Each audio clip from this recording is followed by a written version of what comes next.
안녕하세요. 조물리입니다. 오늘은 제가 리슬링을 소개해 드리려고 하는데요. 제가 앞서서 그 시음의 영상에서 한번 이거 관련한 언급을 했었어요. 이 리슬링은 독일 라인 지역이 원산지고요. 이제 독일 하면 다들 맥주 맛집이라고 많이들 알고 계실 텐데, 맞죠? 그렇죠. 하지만 이 리슬링과 같은 화이트 와인의 명산지로도 굉장히 잘 알려져 있고요. 또 피노누아 같은 되게 섬세하고 향기로운 레드 와인도 잘 만들고 있습니다. 제가 최근 들어서 이제 이 리슬링의 매력에 되게 빠지게 됐는데, 사실 그 리슬링을 처음 접했을 때 그 경험은 별로 좋은 기억이 아니었어요. 사실 저는 뭐 화이트 와인을 그렇게 좋아하지도 않았었고, 산도 높은 것도 별로 안 좋아했고, 게다가 이 리슬링의 큰 특징 중에 하나인 그 석유향이라고 하거든요. 약간 페트롤이라고 표현을 하는데, 어쨌든 그 석유향이 저는 굉장히 좀 안 좋게 다가왔어요. 석유향이라고 하면 뭐 어떤 걸 말하는 거지? 라고 생각을 하실 수 있는데, 가장 쉬운 예로 그 여러분 주유소 가면 나는 그 주유소 냄새, 기름 냄새 있죠? 바로 그겁니다. 숙성이 조금 더 오래될수록 이 페트롤 향이 좀 진하게 나는데, 약간 저만의 표현대로 얘기하자면 저는 옛날에 그랬어요. 약간 좀 이게 연하게 날 때는 새 옷에서 나는 그 화학적 섬유 냄새, 그리고 뭐 세탁소 냄새, 그리고 주유소 냄새, 이런 식으로 저는 얘기를 했었던 적이 있어요. 처음에는 이런 냄새들이 너무 역하게 느껴졌어요.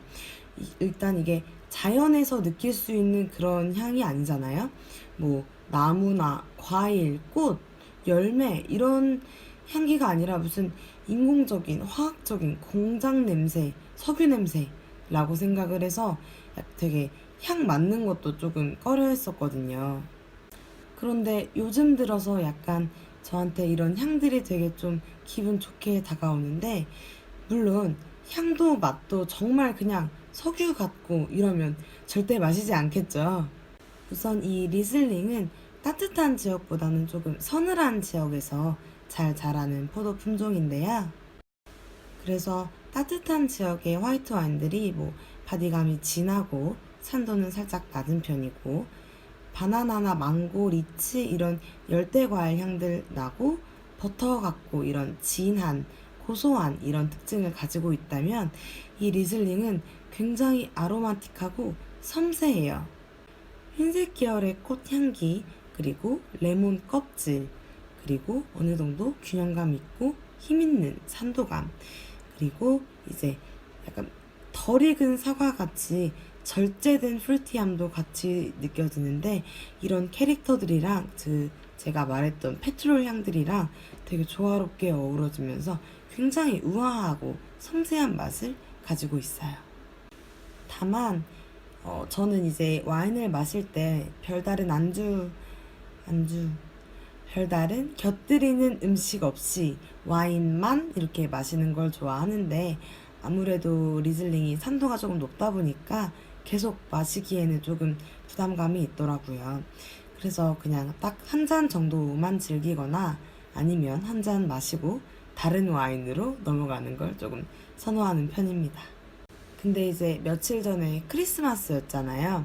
저는 그날도 당연히 일을 했는데, 집에 와서 그대로 자기가 이제 너무 뭔가 억울한 거예요. 너무 비통해요. 남들은 이제 크리스마스 날 다 데이트하고 와인 마시고 그거를 내가 보고 집에 왔는데, 이대로 자기가 너무 싫어서 오랜만에 연어를 배달을 시켜서 이 리슬링이랑 먹었는데, 세상 맛있고 행복하더라고요.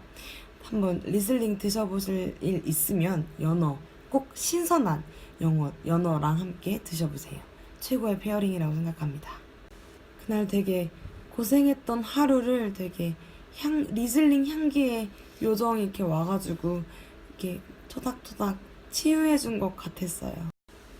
제가 이제 영상 속에서 그냥 간단한 와인 소개 정도만 이제 해드렸잖아요. 그래서 뭐 제 얘기나 이런 거를 별로 이렇게 영상에 담진 않았는데, 저는 사실 와인을 처음 좋아하게 된 게 누구나 자기가 느낀 거를 자유롭게 표현할 수 있는 데에서 되게 매력을 느꼈어요. 아무튼 제가 이 리슬링에서 나는 그 페트롤 향이랑 관련된 일화가 하나 있었는데, 제가 올해 2월 달에 이제 남호주 애들레이드라는 지역 안에 클리어밸리라고 있어요.